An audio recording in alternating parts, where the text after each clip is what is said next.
My father was a quiet, emotionally distant man for my entire life. After he died, I found a hidden box in his study filled with 40 years of passionate, unsent love letters. But they weren't addressed to my mother. They were addressed to a woman I had never heard of. Before we open the first letter, I'd love to know, what's the name of your first love? And be sure to subscribe for our daily stories. Okay, let's head to that dusty old study. The week after my father's funeral was a quiet, impersonal affair. His name was Thomas, and he had been a man of routines, of order, of a silence so profound it was a physical presence in every room of our house.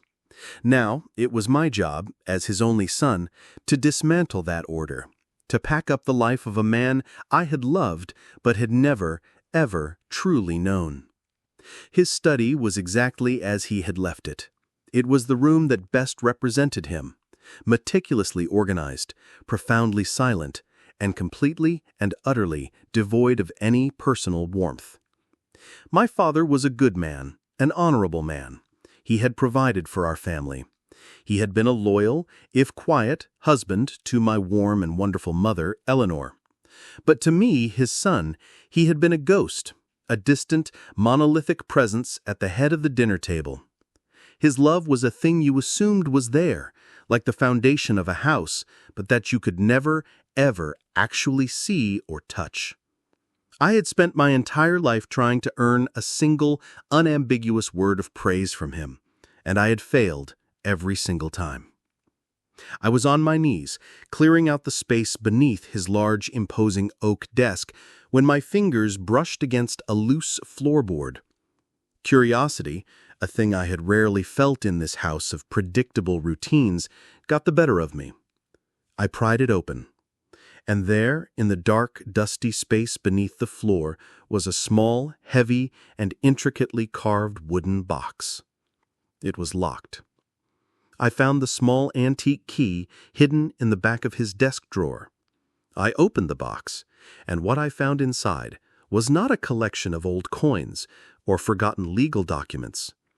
It was a life, a secret life. The box was filled with stacks of letters, hundreds of them, all written in my father's familiar, neat, and very precise handwriting. They were tied in small bundles, organized by year, stretching back for over 40 years. I picked up the first letter from the top of the stack. It was dated just a year after he had married my mother. My heart began to pound a slow, heavy, premonitory rhythm. I unfolded the paper, and I read the first line. "My dearest, dearest Anja," it began. Anja. The name was a stranger. It was a bomb detonated in the silent, dusty archives of my own family's history. It was not my mother's name. I looked at the stacks of letters, at the 40 years of a secret and deeply personal correspondence, and a new cold and bitter anger began to rise in my chest. A feeling so potent it almost choked me. The silence, the distance, the years of a quiet emotional neglect, it all suddenly made a new, ugly kind of sense. I had spent my entire life trying to understand the quiet, complicated mystery of my father, and I had no idea that the answer was so simple and so pathetic. He wasn't a stoic. He wasn't a man of a quiet, old-world dignity. He was a liar. He was a cheat. And this box of ghosts, was the proof. My hands were shaking, not with grief, but with a cold and unfamiliar rage. My mother, my wonderful, warm, loving mother Eleanor, had deserved better than this. She had deserved better than a husband who had spent their entire 40 years of marriage secretly in love with another woman. My first act was not one of sorrow, but of prosecution. I was a son, yes, but in that moment I was also a detective, an archaeologist of my own father's betrayal. I would not read these letters out of order. I would read them as they were written. I would build my case against him, piece by painful, damning piece. I took the first and oldest bundle. The letters were dated 45 years ago, from a small, unpronounceable town in a country that no longer existed on a map, a place swallowed by the shifting borders of a long-forgotten war. The letters were not the work of the stoic, silent man I had known. They were written by a boy, a passionate, brilliant, in-love 18-year-old boy. They were written to a girl named Anja. He wrote of her laughter, of the way she would braid wildflowers into her dark hair. He wrote of their plans, of the small, simple, and beautiful life they were going to build together in their small, simple, and beautiful village. It was a portrait of a love so pure, so absolute, so full of a young man's hopeful and heartbreaking certainty, that my own anger began to feel like a small and petty thing in comparison. This was the man my father had been before the silence had taken him. I read on, my fury now mixed with a new, unwelcome sense of a tragic beauty. And then I came to the last letter in that first happy bundle. The tone was different. The handwriting was a frantic, desperate scrawl. "My dearest, dearest Anja," it began. The ink smudged, as if by a tear or by the rain. "I do not know if this letter will ever find you. The world has gone mad. The soldiers came in the night. There was shouting and fire. My family, we had to run. We had only minutes to pack a single bag. I tried to get to you, to your village, but the roads were blocked. The bridges were down. They are saying the borders are closed, that they will not be opened again. I am writing this from a crowded and deeply, deeply hopeless refugee camp. I do not know where I am going. I only know that I am not with you, and I do not know how I am supposed to live in a world that does not have you in it. I will find you again. I swear it. I will find you. I love you, always, your Thomas." I stared at the letter, at the words, at the profound and absolute soul-shattering heartbreak of a boy who had not just lost his home, but his entire world. The simple, ugly, satisfying narrative I had constructed for myself, the story of the cheating husband, the lifelong affair, it was gone. It had been a lie. This was not a story of betrayal. This was a story of a tragedy. My father had not been a cheat. He had been a refugee. My anger, the clean, righteous anger that had been my shield, was gone, leaving me unarmed and undefended and completely and totally exposed to the profound human grief of the man I had never known. I looked at the next stack of letters on the floor, the ones that were written in a different language, in a different country, in a different life. I had come to this room looking for a villain. I had instead found a victim. And I knew with a certainty that was an aching, necessary thing in my own chest that I had to keep reading. I had to know the rest of his story. I reached for the next bundle of letters. The paper was different, the ink a faded American blue instead of the stark European black of the first batch. These were the letters he had written after he had arrived in this country, a refugee with nothing but a single suitcase and the ghost of a lost love in his heart. I read of his first difficult years, of the lonely nights in a small, rented room, of the back-breaking and often humiliating jobs he had taken to survive. He wrote to Anja, his lost love, not as a lover anymore, but as a confidant, the only one in the world who knew the truth of the man he had once been. And then a new character entered his lonely story, my mother. "I have met someone, my Anja," he had written, in a letter dated a year after his arrival. "Her name is Eleanor. She is a kind woman, a good woman. She is a librarian, a quiet and gentle soul who smells of old books and chamomile tea. She is not you, my love. God, no one in this world could ever be you, but she is a comfort. She is a safe harbor in a long and very terrible storm, and I find, to my own surprise, that I do not feel so alone when I am with her." I sat there in my father's chair, and I read the story of my own parents' courtship, written as a series of secret confessions to another woman, a ghost, a world away. He wrote of his decision to marry my mother. It was not a story of a grand, sweeping, passionate romance. It was a story of a respectful partnership, a story of two lonely people who had found in each other a way to build a new and better life from the wreckage of their old ones.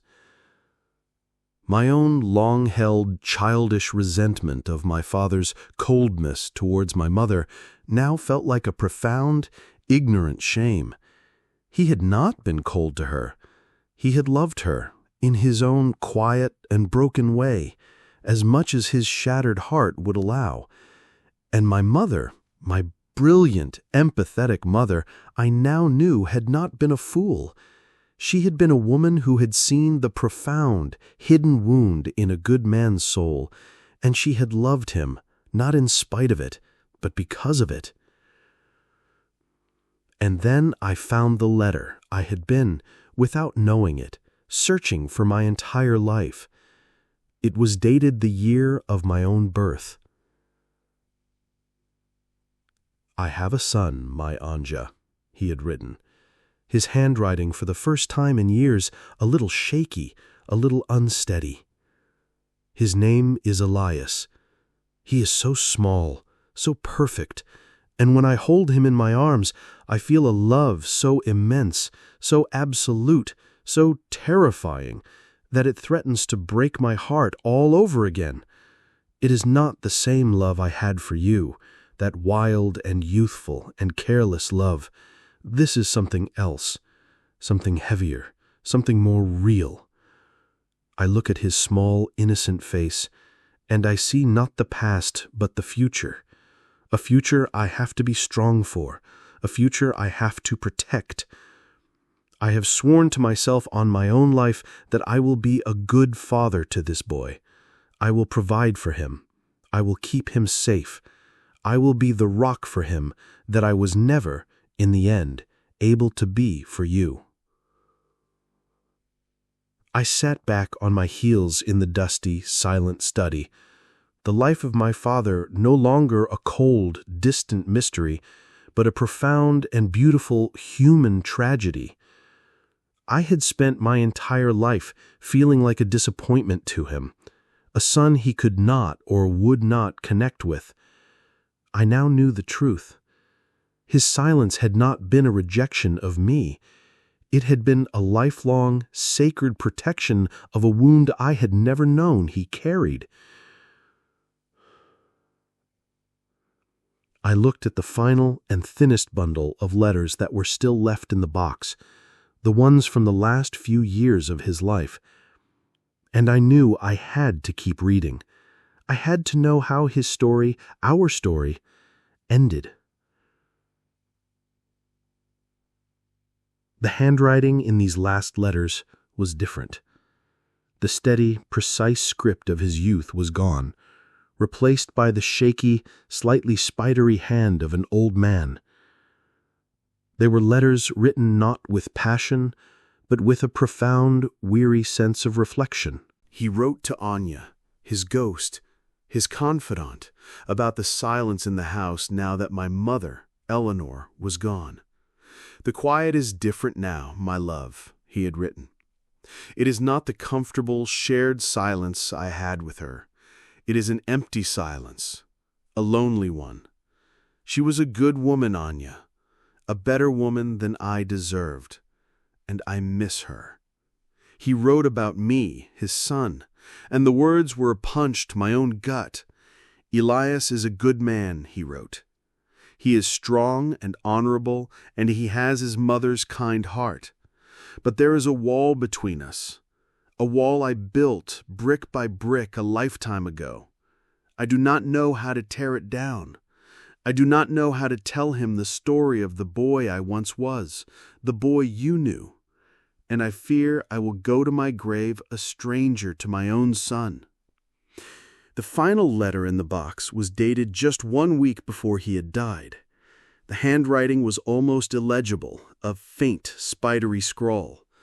It was his last and most important message. My dearest Anja, I am an old man now. The doctors tell me my time is short. I will be with my Eleanor and with the memory of you very soon. My life has been a good one, a quiet one, but it has been a life of one single and profound regret, that I never found you again, that I never knew what became of you. My one final prayer in this world is that you found a life of happiness, of a love as true as the one we once shared. I hope you are happy, my love. That is all I have ever wanted.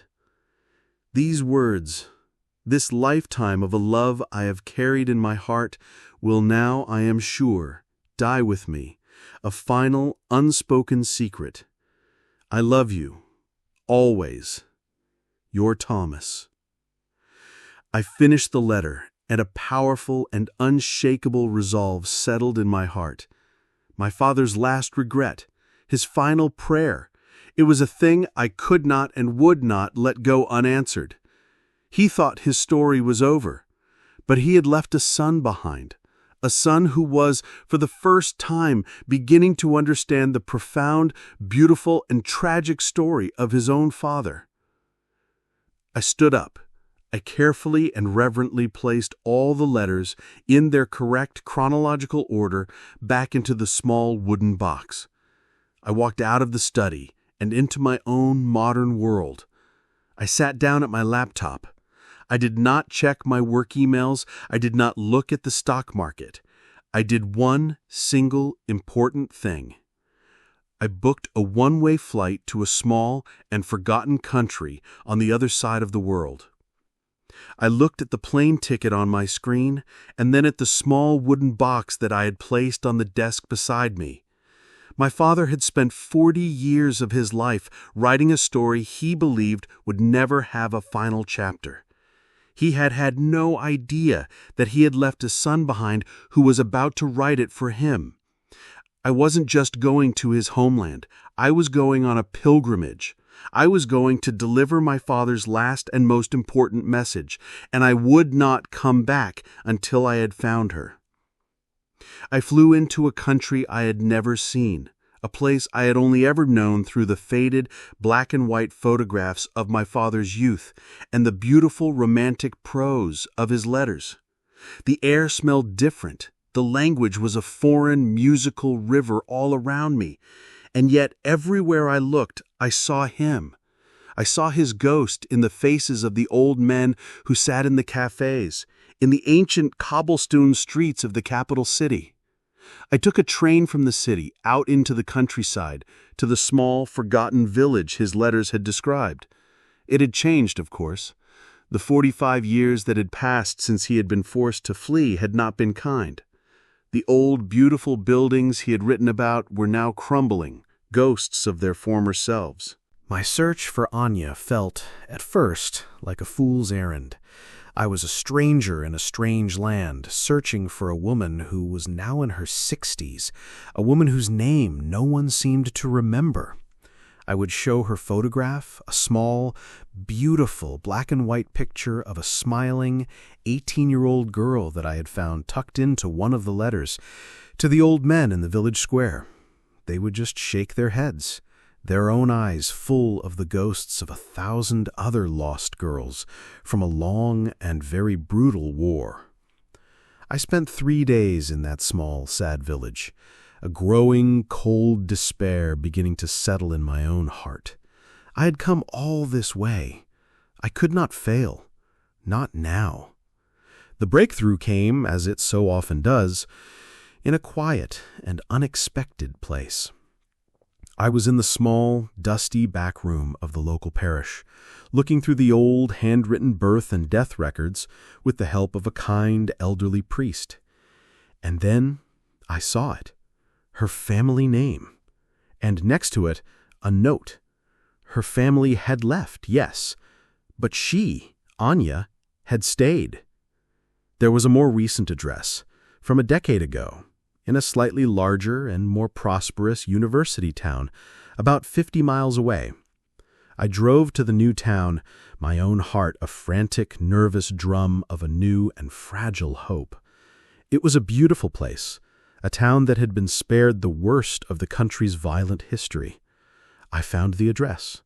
It was a small, charming, and beautifully kept cottage, with a garden that was overflowing with the most brilliant and vibrant flowers I had ever seen. I stood on that unfamiliar street, the small wooden box of my father's letters clutched in my hands. This was it, the end of my journey, the end of his. I walked up the small stone pathway, and I knocked on the door. It opened. The woman who stood there was older, of course, her dark hair now a beautiful silver gray, the lines of a long and, I was sure, very difficult life etched around her eyes. But the eyes themselves, they were the same kind, intelligent, soulful eyes that had stared out at me from that 50-year-old photograph. It was her, Anja. I looked at the woman, at the beautiful, kind face my father had loved and had mourned for his entire adult life, and all the words I had so carefully and so painstakingly rehearsed on the long 1,000-mile journey to get here, they all just vanished. "My name is Elias," I began, my own voice a quiet and trembling, inadequate thing. "I am Thomas's son." Her breath caught, a small, sharp, audible gasp, and I said, holding out the old, familiar, precious wooden box, "I have something for you. It is, I am afraid, a little overdue." She stood in the doorway of her small, sun-drenched cottage, a woman frozen in time, her eyes the same kind eyes from a 50-year-old photograph, fixed on the wooden box in my hands. The name of the man she had loved, a name she had likely not heard spoken aloud in decades, hung in the air between us. "Thomas?" she whispered, her voice a fragile and beautifully hopeful thing. "You are Thomas's son?" I just nodded, my own throat too thick with emotion to speak. She opened the door wider, a silent, graceful invitation. I stepped inside. Her home was a simple and beautiful space, filled with books and art and the warm, comforting scent of baked bread. We sat in her small, sunlit living room, and I placed the wooden box on the small table between us. For a long moment, she just looked at it, her hand hovering over the carved lid, as if she were afraid that touching it might make it, and me, and the entire impossible moment disappear. And then, with a slow, reverent race, she opened it. I watched as she lifted the first fragile bundle of letters, as she traced the lines of my father's familiar, faded handwriting with her own trembling finger. She did not read them all. She did not have to. She chose the last one, the one he had written just a week before he had died, its ink still a dark and vibrant blue. She read it aloud, her voice a steady whisper. "My dearest Anja," she read, "I am an old man now. The doctors tell me my time is short. I will be with my Eleanor and with the memory of you very soon. My life has been a good one, a quiet one, but it has been a life of one single and profound regret, that I never found you again. My one final prayer in this world is that you found a life of happiness, of a love as true as the one we once shared. I love you. Always, your Thomas." She finished the letter, and the tears that came then were not the tears of a fresh new grief, but the gentle and deeply cathartic tears of a story that had finally, after 45 long and lonely years, been given an ending. She then told me her own story. She told me that she had never married. She had become a school teacher. She had lived a good, profoundly independent life. But she had never, not for a single day, forgotten the boy whose heart had been as kind as his mind was brilliant, the boy who had been stolen from her not by a change of heart, but by the cruel and indifferent machinery of war. We sat in that sunlit room for hours, two strangers, a son and the ghost of his father's first love, and we shared the memories of the man we had both loved, but had known in such profoundly different ways. She told me of the passionate, brilliant, and hopeful young man he had been, and I told her of the quiet, stoic, honorable man he had become. And in the telling, the two halves of his story, of his life, finally and completely came together. I left her small, beautiful cottage late that afternoon. The box of letters, my father's heart, I left with her, in its final and rightful home. My promise was kept, my mission was complete. I flew home the next day. As I sat on the plane, watching the clouds drift by below me, I thought about my father. I had spent my entire life feeling the weight of his silence, of the vast emotional distance between us.